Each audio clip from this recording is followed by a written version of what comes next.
Okay. So I'm checking some somatosomatic reflexes for sacroiliac pain and lumbosacral joint pain. Also, this is for evaluating some sacrotuberous ligament pain here. And he's probably about average to normal, maybe a little sore in his lumbosacral and SI than normal. Okay. Now we're going to look for just mobility of each individual vertebral segment. L5, L6 were pretty stiff, not wanting to move. He's got not too bad in here, but you see him keep turning his head? Yeah. He's a little sore, but he's restricted, but he's got some motion, but he is sore. So he's sore in here. Yep. Really sore up in the wither. The muscles that flex the SI and lumbosacral joint are the abdominal obliques and the straight abdominal muscle, the rectus abdominis. They all attach on the ribs and the sternum.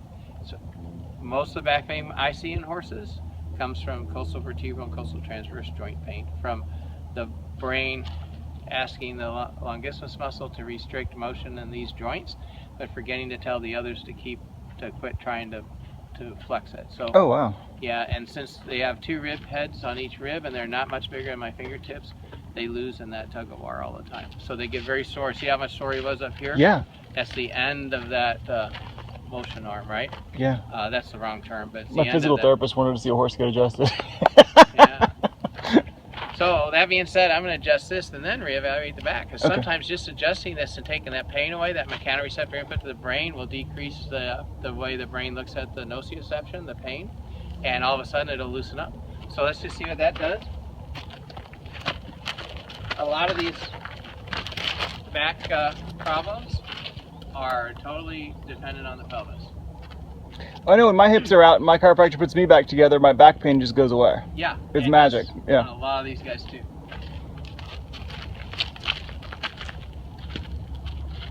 He's not as resentful today about his hind legs. No, I think the hormone therapy is helping him. I do too. Completely. So I like to let them smell me because in horses, they're very intuitive about their the pheromones. You can't really lie to a horse about your attitude towards them because they can smell it.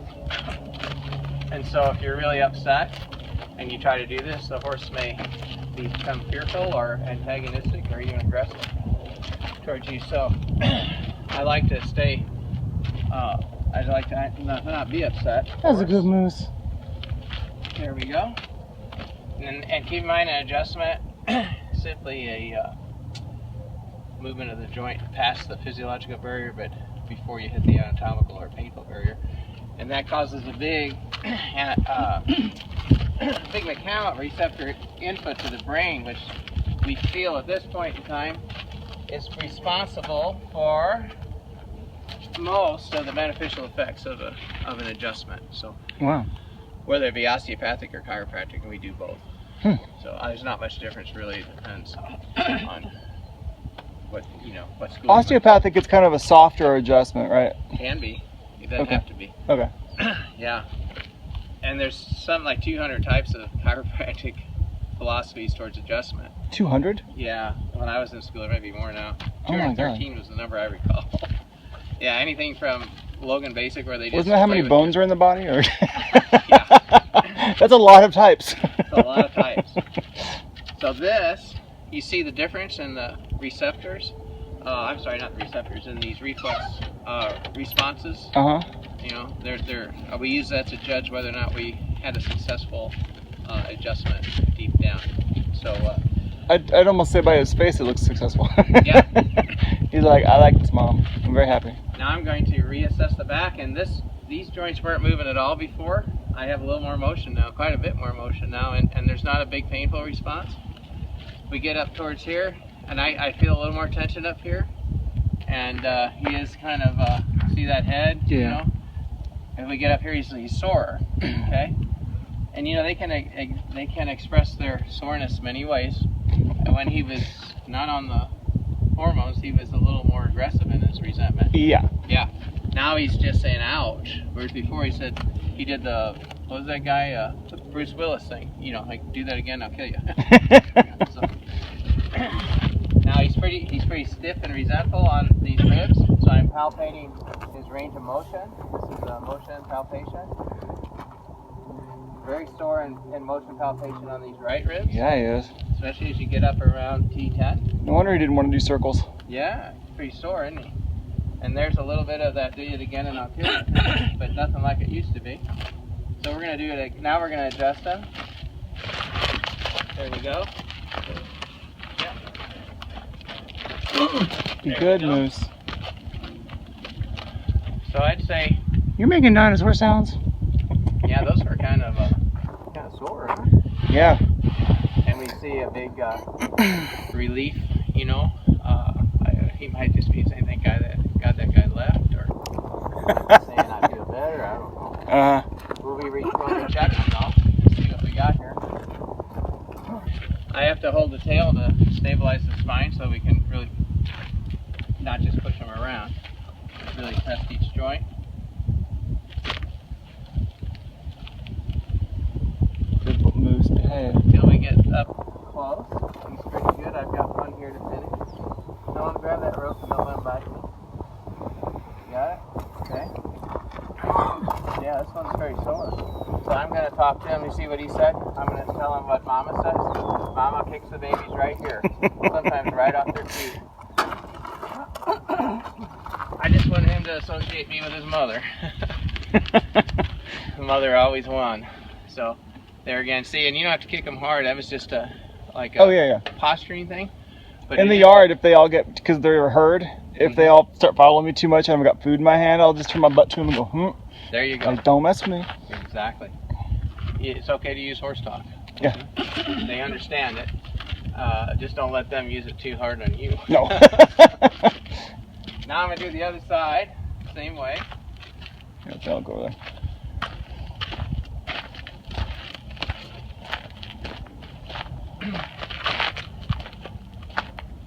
So this, we'll test again.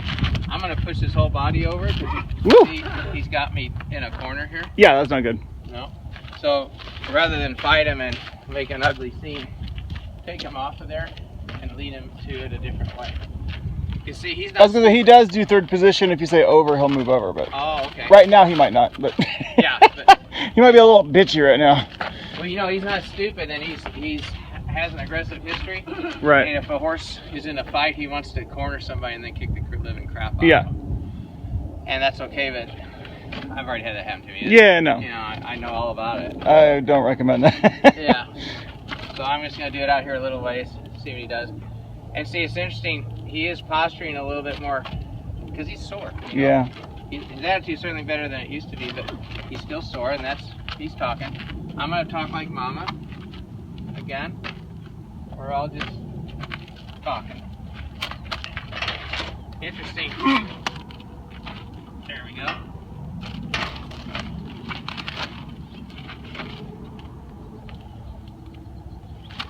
See, you're really never going to get a horse to understand this helps them.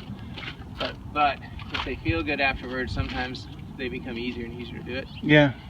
But it's not a bad trait when something hurts to attack it if you're in the wild. You know? Right. So he has these instincts, and obviously he's trained through them to a point, but there's still quite a bit of it there, you know, and it hurts. I wouldn't adjust it if it wasn't hurting or stiff. Right. So his response, we have to respect it. And some horses have been domesticated so long in their minds they don't, you know, some horses are easygoing about it, some horses are not. So I got one up here again too that I need to get. Moose, be good. Okay. It's okay. It's okay. There we go. Good boy. Now, Helen, will you give me the rope? And we need to do, we're going to do T1 through 8. Okay. You good, honey?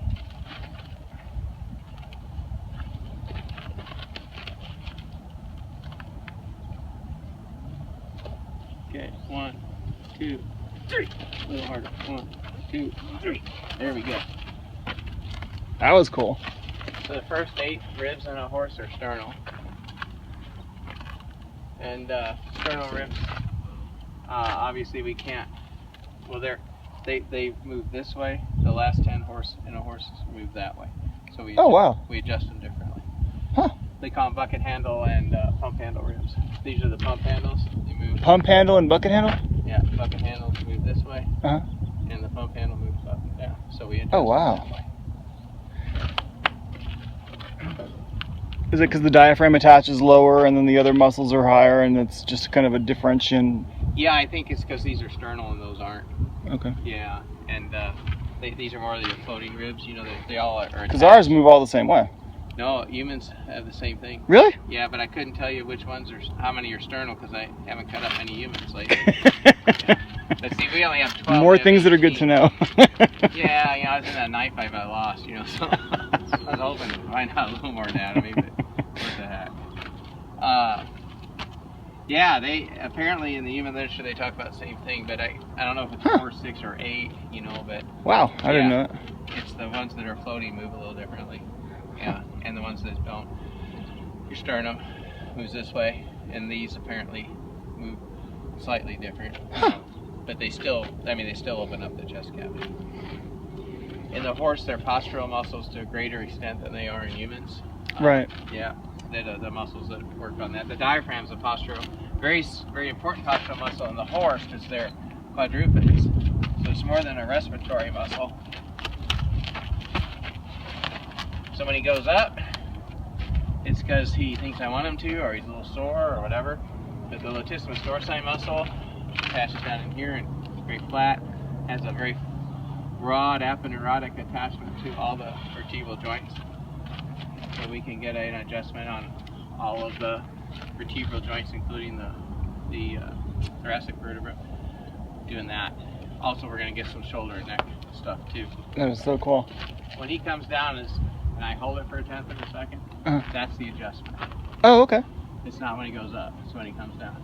Oh. And sometimes they don't even have to go up off the ground. I just have to feel that weight and hold it.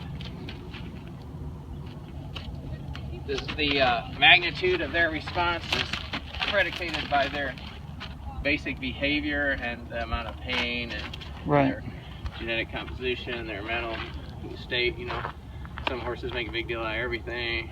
You know, other horses don't. There's everything in between. So I'm going to just look at the neck.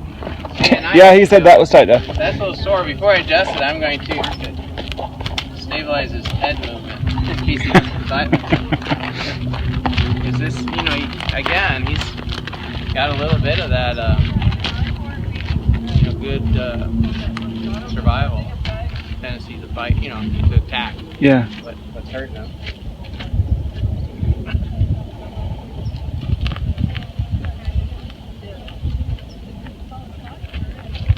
There you go.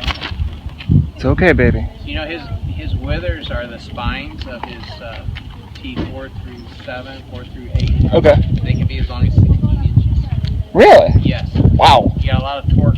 So the adjustment's at least 12 to 14 inches down. And I'm using this big torque arm to adjust that vertebra. So I don't have to pull it a lot, do I? No. And I don't need too much force because I've got a hell of a torque arm. Wow. Yeah, you can actually hurt them terribly by over-adjusting the foot. So we don't. Ouch. Yeah, and their body's made to protect them. It's pretty strong. If they don't want you to move them, they ain't gonna move them. Tell you that. Because they can use that torque arm against you. Okay, Missy, you're doing good, baby. See, so he's still a little sore here. Yeah. This is like T9. For a lot. Yeah. And little stallion behavior. I was a stallion once. I think I still am, but I'm retired. Testosterone is not the whole deal at all. It's receptor binding affinity and the genetic makeup of what those receptors are going to do in the body. So you can have two guys with high testosterone level. One just buys his wife a lot of flowers. The other one beats the shit out of her. You know what I mean? There's some mental things that go along with the testosterone. Interesting. Training can help that. It's okay, Moosey. I want flowers. I want edible flowers, Mom, right now. That's right.